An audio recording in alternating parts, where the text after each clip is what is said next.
አመ ሐሙሱ ለሚያዝያ በዛቲ ዕለት አይረፈ አብይ ነቢይ ሕዝቅኤል ወልደ ቡዝ ካህን አንድ አምላክ በሚሆን በአብ በወልድ በመንፈስ ቅዱስ ስም ሚያዝያ 5 ቀን በዚህች ቀን የካህኑ የቡዝ ልጅ ታላቁ ነቢይ ሕዝቅኤል አረፈ።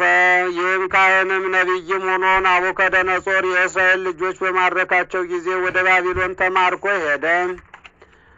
በባቢሎንም ሀገር ሳለ የትንቢት መንፈስ በላዩ ላይ አደረ። በትንቢቱም ውስጥ የክብር ባለቤት ጌታችን ኢየሱስ ክርስቶስ ከከበረች ድንግል እመቤታችን ማርያም ስለ መወለዱና ከወለደችውም በኋላ በድንግልና ጸንታ ስለ መኖሯ ተናገረ። እንዲህም ብሎ ትንቢት ተናገረ። እኔ ወደ ምስራቅ ስመለከት የተዘጋጀች ደጅ አየሁ።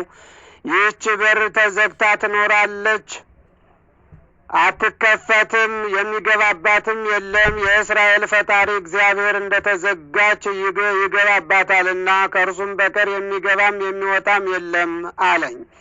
ሁለተኛም ስለ ክርስትና ጥምቀት በንጹሕ ውሃ እረጫችኋለሁ፣ ከኃጢአታችሁም ትነጻላችሁ፣ ከርኩሰታችሁም ሁሉ አዲስ ልብስን እሰጣችኋለሁ፣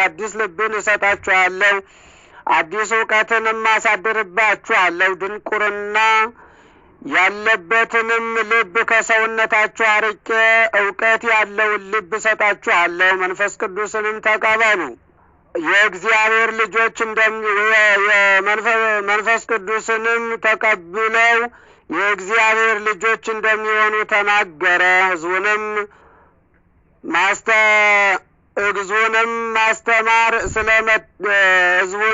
ማስተማር ስለመተዋቸው ካህናትን ሲገስጽ ካላስተማራችኋቸውና ካላነቃቃችኋቸው የሰዎችን ነፍስ እግዚአብሔር ከእናንተ ይፈልጋል አላቸው።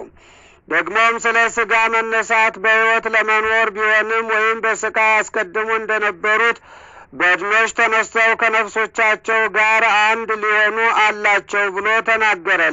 ለሚያነባቸው የሚጠቅሙ ብዙዎች ትንቢቶችን ተናገረ።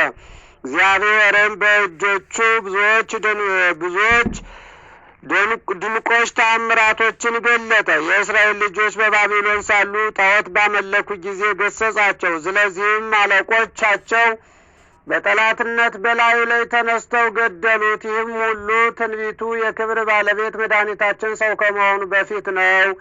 የትንቢቱም ዘመን 20 ዓመት ነበረ።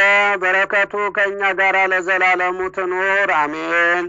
ሰላም ለሕዝቅኤል ለማርያም ዘነጸራ በአምሳለ እጹት ኆኅት ዘእደ አምላክ ሳረራ ምንዳቤ ስደት ፈጺሞ ወተጽውዖ መከራ ፈለሰ ዮም ለዓለመ ጽልመት እምሳይራ ድኅረ ተነበየ ዓመታተ እስራ። ሰላም ለዲዮስቆሮስ ዘዘግሃ አፉሁ በማይጾ ወእብነ አርምሞ ተፍህመ ከመ ኢይንብብ አምኦ መጠነ 40 ዓመት ወመንፈቀ ዓመት በየህጽጾ እለ ይጼውዕዎ ሶበ ጐድጐዱ አንቀጾ ውስተ ደብረ ገዳም ይትሃባ እይራይ ገጾ።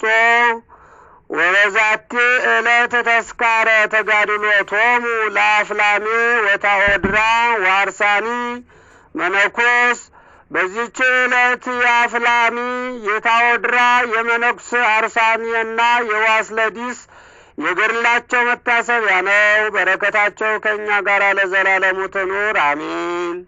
ዛቅረብኩ ማህሌተ አዘኪሬ አእላፈ ምለተ ጸምዱ ከዘልፈ ለላ አነብብ ተወከፍ ዘንዴቴ መጻፈ እንተረሰይ ከእግዚኦ ጸሪቀ መበለት ውኩፈ ምላብኡ ቡላን ዘተርፈ ነቢያት ቅዱሳን ወሐዋርያት ሰባክያን ሰማዕታት ደናግል ወመነኮሳት ሄራን ባርኮ ጉባኤ ዛቲ መካን እስከ አረጋዊ ልሂቅ እምንዑስ ሕፃን ለዘጻፎ በክርታስ ወለዛ ጻፎ እንዘ ይደርስ ለዛ አንበቦ ወለዘ ተርጎሙ በልሳነ ሐዲስ ወለዘ ሰማ ቃሎ በእዝነ መንፈስ ቅዱስ በጸሎተሙ ማርያም አራቂተ ኩሉ እምባይስ ህቡረ ይመሃረነ ኢየሱስ ክርስቶስ አቤቱ እግዚአብሔር አምላካችን ሆይ ከቅዱሳን አባቶቻችን ከቅዱሳት እናቶቻችን በረከት ረድኤት አድለን።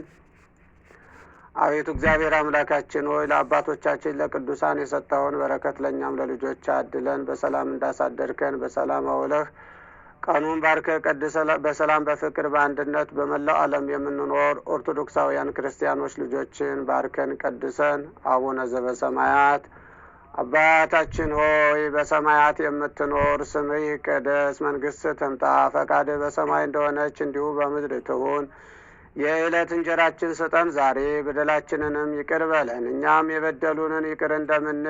አቤቱ ወደ ፈተናም አታግባን ከክፉ ሁሉ አድነን እንጂ መንግሥት ያንተ ናትና ኃይል፣ ክብር፣ ምስጋና ለዘላለሙ አሜን። እመቤታችን ቅድስት ድንግል ማርያም ሆይ በመልአኩ በቅዱስ ገብርኤል ሰላምታ ሰላም እንልሻለን።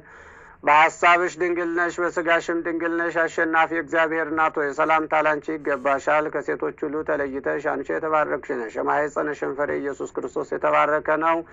ጸጋን የተመላሽ ቅድስት ሆይ ደስ ይበልሽ፣ ልዑል እግዚአብሔር ከአንቺ ጋር ነውና ከተወደደው ልጅሽ ከጌታችን ከመድኃኒታችን ከኢየሱስ ክርስቶስ ዘንድ ይቅርታንና ምሕረትን ለምኝልን ኃጢአታችንንም ያስተሰርይልን ዘንድ ለዘላለሙ አሜን።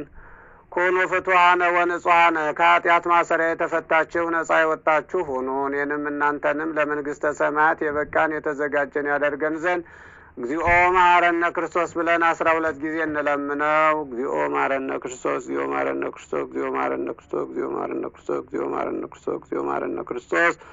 ያለፈውን ይቅር ብሎ ከሚመጣው መከራ ፈተና ሁሉ ይሰውረን ዘንድ በእንተ እግዝእትነ ማርያም እንበል 12 ጊዜ። በእንተ እግዝእትነ ማርያም መሐረነ ክርስቶስ፣ በእንተ እግዝእትነ ማርያም መሐረነ ክርስቶስ፣ በእንተ እግዝእትነ ማርያም መሐረነ ክርስቶስ፣ በእንተ እግዝእትነ ማርያም መሐረነ ክርስቶስ። ኦ እግዚእ አቤቱ ጌታዬ አምላኬ መድኃኒቴ ኢየሱስ ክርስቶስ ሆይ የእኔንም የሕዝብህንም ኃጢአት ይቅር በል። የማይሠራ ኃጢአት እግዚአብሔር ይፍታ።